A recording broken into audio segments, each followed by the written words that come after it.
సంతోషించి ఆనందించుడే, పరలోకమందు మీ ఫలము అధికమవుతుంది అని ప్రభు సెలవిచ్చాడు. మత్తయి సువార్త 5:12 rejoice and B glad because great is your reward in heaven. మనకు విరోధంగా మాట్లాడేవారు ఉన్నప్పుడు, మన కుటుంబాల్లో గాని ఎక్కడైనా మీకు నెగటివ్ గా ఏదైనా ఒక స్వరం గాని ఒక వాయిస్ గాని వినబడుతున్నప్పుడు వెంటనే మీరు ఈ వాక్యాన్ని బట్టి ఆనందించండి. యేసుక్రీస్తుని నమ్మారని, బైబిల్ పట్టుకున్నారని, ప్రార్థన చేస్తున్నారని, దేవుని ఎద్దుకు మీరు వచ్చారని, దేవుని భక్తులు మీరు ఉన్నారని సహించలేక కొందరు నానావిధ దుర్భాషలాడొచ్చు.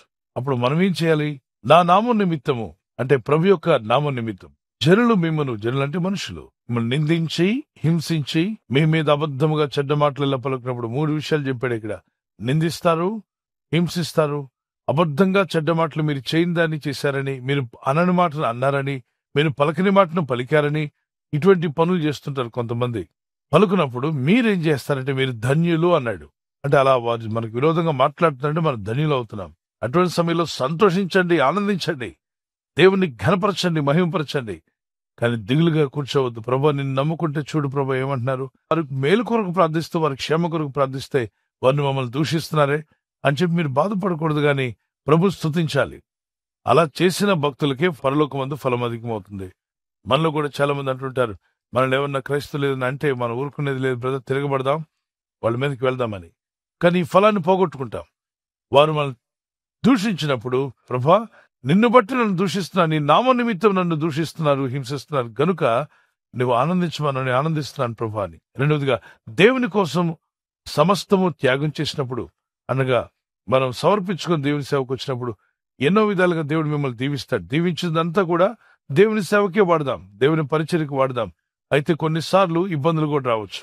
నా నామం అంటే యేసు ప్రభు వారి యొక్క నామం నిమిత్తం మీరు ప్రభుని నమ్ముకున్నప్పుడు, అన్నదమ్ములు మిమ్మల్ని కాదంటే భయపడవద్దు, అక్కజనులు అసలు నువ్వు మా బంధువే కాదంటే భయపడవద్దు, తండ్రి అయినను తల్లి అయినను మా ఇంట పుట్టలేదు అని చెప్పి మిమ్మల్ని అన్నా మీరు భయపడవద్దు, భూములను మీకు ఇవ్వము, ఆస్తి ఇవ్వమని చెప్పి బయటికి నెట్టివేస్తున్నా ఆ విషయంలో భయపడవద్దు, కృంగిపోవద్దు.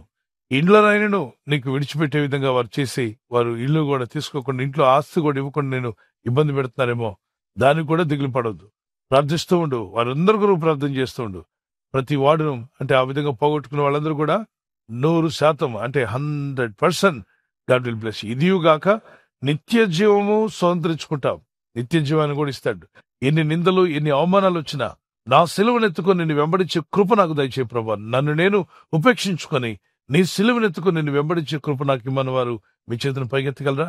ప్రార్థన చేద్దాం. నిందలు చూసి భయపడొద్దు, అవమానాలు చూసి భయపడకండి.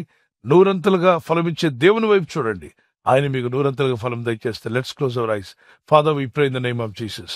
నీ ప్రజలు 100 దీవించబట్టుకు సహాయం చేయండి. అవమానాలు, నిందలు, హింసలను చూసి భయపడకుండా, ఆందోళన పడకుండా, చింతపడకుండా, ఎవరు ఏమన్నా ప్రభా, నలుగురు ఏమనుకున్నా సత్యం కొరకు నిలబడే కృప దయచేయండి. సత్యమే మమ్మల్ని నడిపిస్తుందని, ఆ సత్యం నీవై ఉన్నావని, మార్గం సత్యం జీవం యేసు ప్రభువేనని తెలుసుకుని సత్యమైన క్రీస్తులో కొనసాగే కృప దయచేయండి. ఈ రాత్రి నెమ్మదితో పండుకొని సురక్షితంగా కాపాడబడినట్లుగా నీ అగ్ని కంచి వేసి మమ్మల్ని కాపాడండి. మీ చిత్తములో కొనసాగే కృప మా అందరికీ దయచేయమని యేసుక్రీస్తు ప్రశస్త నామములో వీరందరికీ చక్కని నిద్ర దయచేసి తెల్లవారు లేచి కృపను మాకిమ్మని క్రీస్తు నామములో అడిగి వేడుకుంటున్నామా పరలోకపు తండ్రి. ఆమేన్, ఆమేన్. ఈ వాగ్దానాన్ని మీతోనే ఉంచుకోకుండా లైక్ చేయండి, షేర్ చేయండి. అనేకులు ఈ యొక్క ఛానల్ సబ్స్క్రైబ్ చేసుకోమని తెలియపరచండి. సబ్స్క్రైబ్ చేయని వారు కూడా సబ్స్క్రైబ్ చేయండి. Good night. God bless you.